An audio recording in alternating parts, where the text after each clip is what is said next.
No mês de maio, a chuva aumentou e, após 10 dias ininterruptos de muita água, as bacias dos rios Pardo, Taquari e Jacuí transbordaram. A água invadiu municípios, arrasando cidades e destruindo vidas. A situação, que era de emergência, passou para estado de calamidade em muitos municípios gaúchos.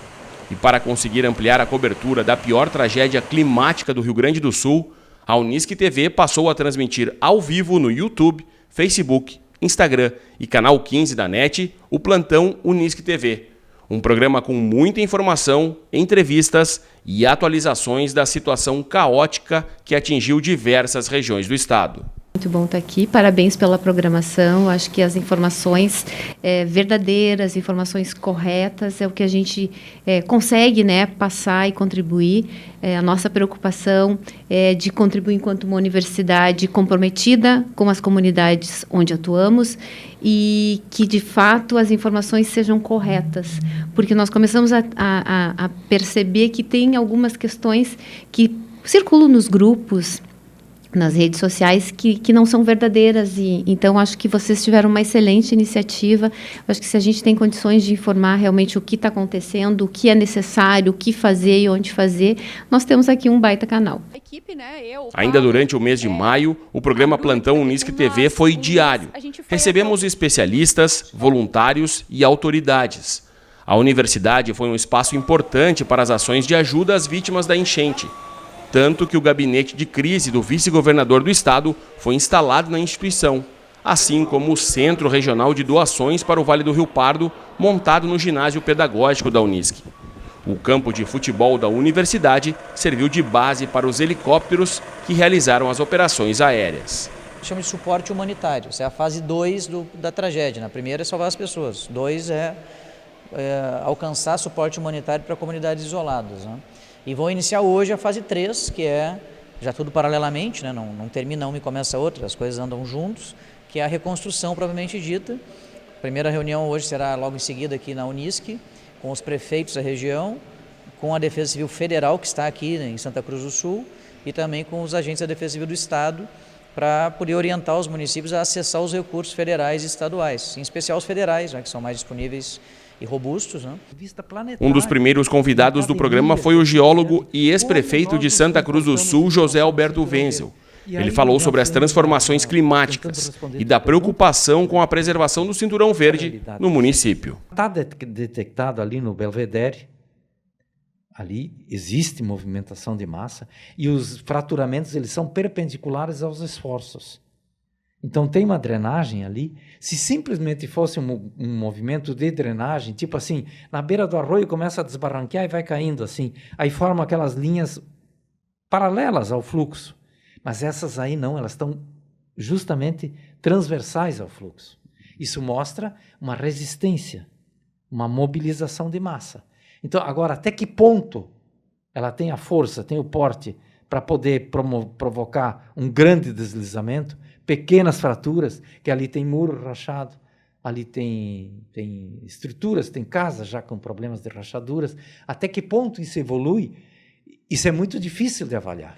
Muitos empreendedores se organizaram para ajudar as famílias afetadas pela enchente.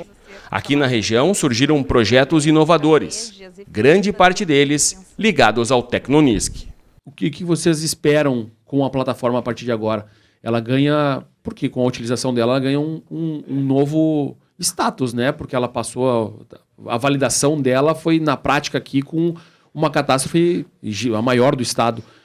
Como é que vocês planejam a utilização dela para daqui para frente? Estamos ainda em fase de avaliação de tudo isso, né? Porque foi tudo muito rápido, né? Então, nesse momento, o que a gente já está enxergando? Que de uma solução de onde nasceu o Samurai, uma dor que ela resolveu, né? Que está contribuindo para resolver, e agora com essa nova possibilidade de uso da plataforma, agregando novas funcionalidades, né? A gente estamos tendo o entendimento que ela possa vir a contribuir, talvez, em novos cenários, né? O site Ajude RS, ele surgiu de uma demanda da nossa própria empresa. A gente estava trabalhando e a gente começou a ver sobre as enchentes no primeiro dia, que foi principalmente na quarta-feira ali, na quinta-feira, sexta, E na sexta-feira à tarde a gente entendeu que a gente precisava fazer alguma coisa. E com isso, nosso time, eu trabalho numa empresa de desenvolvimento, a gente começou, Nome, por favor. fechou, se chama Resigo. É uma empresa incubada aqui na Itunisc. Então a gente começou a entender o que realmente estava precisando. A gente começou a olhar no Instagram muita informação do que estava precisando num local, outra que precisava no outro, e principalmente o que não estava precisando era atualizado, só que as pessoas continuavam levando. Então, muitos locais não precisavam mais de roupa, precisavam de cestas básicas, precisavam de colchão, e a falta dessa informação atualizada foi o que nos motivou. O programa também deu espaço para prefeitos e representantes de alguns municípios atingidos pela enchente na região. Neste momento, né, de urgência, o que o município mais precisa? Nesse momento, o que mais nós precisamos seriam cestas básicas, né, para poder atender essas famílias, porque as casas já foram limpas, né, através de uma grande campanha solidária que se fez aqui, né, e então assim nós temos o atendimento da saúde está restabelecido, né, nós temos as aulas voltam na semana que vem, mas para que a gente pudesse assim nesse momento atender um pouco mais essas famílias que já estão sendo atendidas através de muitas doações que nós estamos recebendo, né, seriam cestas básicas. Isso com certeza nos ajudaria muito. Uma das marcas do plantão Unisc TV nas enchentes foi a parceria com os cursos de comunicação social da universidade. Muitos acadêmicos colaboraram com a produção de reportagens. O bairro das Indústrias em Estrela foi um dos mais atingidos pela enchente do Rio Taquari em 2024. É a terceira vez que o Rio Taquari sobe no intervalo de 8 meses, devastando essa região. Alguns relatos dos moradores dão conta que a água subiu mais de 1 metro, 2 metros acima do nível das casas, cobrindo totalmente o bairro e devastando essa região. Segundo alguns moradores relataram para a nossa reportagem, não pretendem voltar a morar aqui e vão abandonar suas casas. O futuro que pode estar reservado para essa região é de um bairro fantasma. Não tem mais condições de morar aqui. Não tem como. Levantar a cabeça e seguir em frente. O programa abriu espaço para pesquisadores das mais variadas áreas do conhecimento. Também conversamos com pessoas que vieram voluntariamente colaborar com o resgate e a reconstrução das cidades da região. Todo incidente crítico que ele traz uma aflição muito grande para a comunidade, ele traz resultados, né, consequências. Né? Obviamente, a gente tem danos, prejuízos, né, infelizmente óbitos, pessoas lesionadas. Por outro lado, há uma cobrança maior da comunidade, da sociedade, das próprias câmaras, né, legislativas, das assembleias legislativas, no sentido de aperfeiçoar as normas e, ao mesmo tempo também, que essa norma aperfeiçoada, ela, no executivo, ela seja realmente executada. Você tenha modificações de cenário para que, se futuramente isso vier a acontecer novamente, que a gente esteja mais bem preparado para atender melhor a nossa comunidade. Aqui em Minas Gerais, por exemplo, a partir do ano de 2019, nem digo 2015, porque quando rompeu a barragem de Mariana, nós tivemos muitas melhorias no estado, mas nada se compara a Brumadinho. Né? A Brumadinho foi o segundo incidente, e ele trouxe uma inovação. A gente teve aqui no estado a Lei Mar de Lama Nunca Mais, nós tivemos decreto de regulamentação dessa lei, nós tivemos regulamentações, resoluções específicas dentro da Secretaria de Estado para regulamentar o plano de ação de emergência de barragem. Que é, se essa barragem vier a se romper, o que será feito? Opa, mas espera aí, eu espero ela romper para eu poder atuar? Não, vamos trabalhar na prevenção. O que eu tenho que fazer, que eu tenho que exigir desses empreendedores para que eles adotem como medida preventiva ou mitigatória de danos e prejuízos. O pós-enchente trouxe muitas preocupações para a comunidade da região. A situação dos animais silvestres foi um dos nossos temas durante as lives. Prejudicou a fauna também. Sim, o grande problema da enchente é a área que justamente foi afetada. Não um local específico, na verdade é um terço do estado que está quase embaixo da água.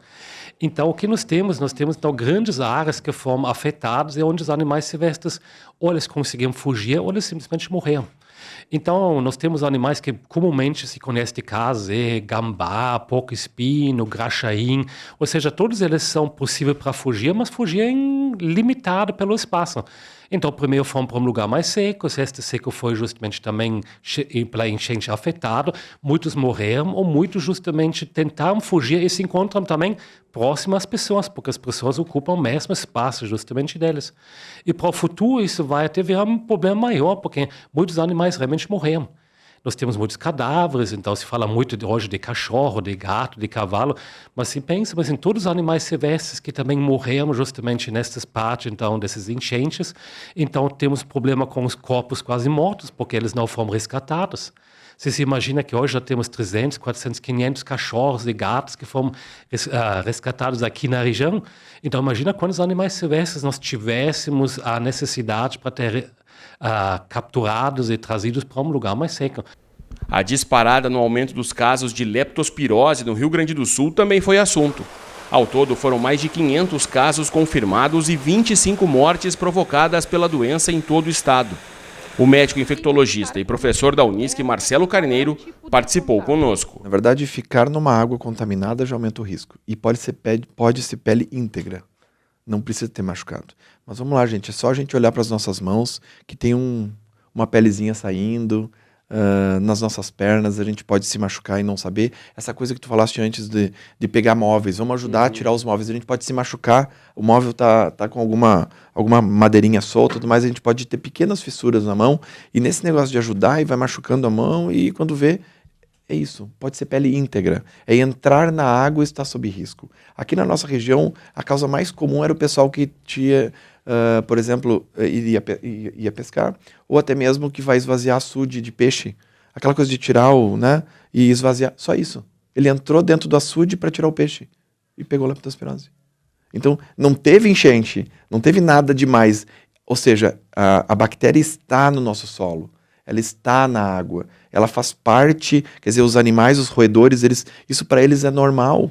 Nós, o humano, que pega uma doença que a gente chama de zoonose, não é uma doença de humano, é uma doença de pequenos roedores que acaba passando para o cachorro, que passa para o gato, que passa para a gente, pelo ato de somente molhar o pé, por exemplo, com um chinelo no sereno. Então não precisa muita coisa. Então o risco da enchente é muito maior. E essa questão do lodo também, aquela questão do cheiro, né? E imagina, os ratos também foram levados pela enchente. Eles estão aonde? Eles podem estar mortos embaixo desse lodo, ou os ratos podem estar nesses entulhos, né? Então a gente não fala só de rato, a gente fala de cobra, a gente fala de outros, aranha e tudo mais, que também pode causar doença e que a gente sabe que tem um risco também importante. O engenheiro florestal e doutor em desastres naturais Marcelo Kasmerchak foi um dos nossos convidados. Ele apresentou o resultado de alguns estudos sobre os eventos climáticos que atingiram o Rio Grande do Sul e também fez alertas importantes sobre as ações necessárias para reduzir os danos e prevenir desastres. O aumento de volume de chuva ele vai ser maior no Rio Grande do Sul e Santa Catarina e na parte sul do Paraná e vai ser menor nos outros estados. Então, a gente vai ser mais afetado do que outros estados. Eles vão conviver mais com problemas de muito mais onda de calor do que aqui, pela latitude, né? A gente está aqui de 28 a 33 graus, a gente vai ter um efeito menor. Os invernos vai ter inverno? Vai, mas os verões vão ser mais quentes. Imagina lá no centro-oeste e no nordeste. Tá? A gente não tinha regiões áridas, tinha semiárido. A partir desse ano se descobriu que o Brasil já tem áreas áridas, o que é característico de uma África, por exemplo.